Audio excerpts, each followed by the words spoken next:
In our weekly PolitiFact segment, whether you agreed with the verdict or not, there's no doubt George Zimmerman's acquittal drew strong opinions from all sides.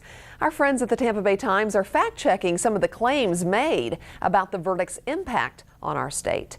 Bay News 9's Capitol reporter Troy Kinsey brings us this week's installment of PolitiFact. The George Zimmerman trial may be over, but the protest it spawned is only getting bigger. Activists have been camped out at Governor Rick Scott's office for nearly 2 weeks now.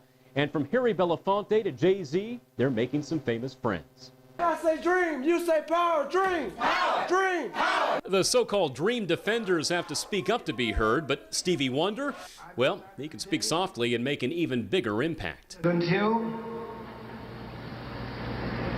the stand your ground law is abolished in Florida, I will never perform there again. Boycotting Florida over the law, the protesters complain, is at the heart of Zimmerman's acquittal is quite a pledge, and if you believe what you read in the blogosphere, Stevie Wonder isn't alone.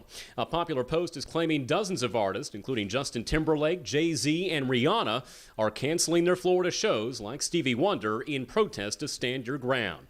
Our friends at PolitiFact don't believe anything they read, and for good reason. This one's false. Angie Holan explains. Some of these stars are not on tour, like Madonna. Rod Stewart's tour, he wasn't coming to Florida anyway. And then the Justin Timberlake Jay-Z show. When we saw this, we called promoters. They told us the show was still on, nothing had been canceled. Another online claim in the wake of the Zimmerman trial that the issue of racial profiling's been blown out of proportion. To make that case, conservatives took to tweeting a stat on the day of the verdict. It comes directly from this blog and reads, in the 513 days between Trayvon dying and today's verdict, 11,106 African Americans have been murdered by other African Americans. It's a stat the Truthometer rates mostly false. The number is a rough guess based on data from 2005, and what's more, while the majority of black murder victims are killed by blacks, most whites are murdered by whites.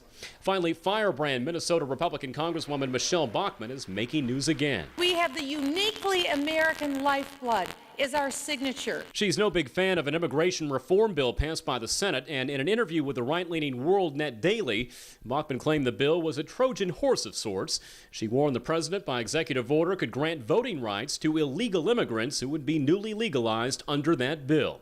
For that, Bachmann gets a pants-on-fire false from PolitiFact. Even if the president wanted to give newly legalized immigrants the right to vote, he wouldn't be able to.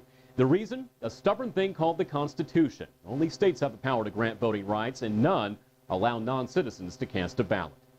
In Tallahassee, I'm Troy Kinsey.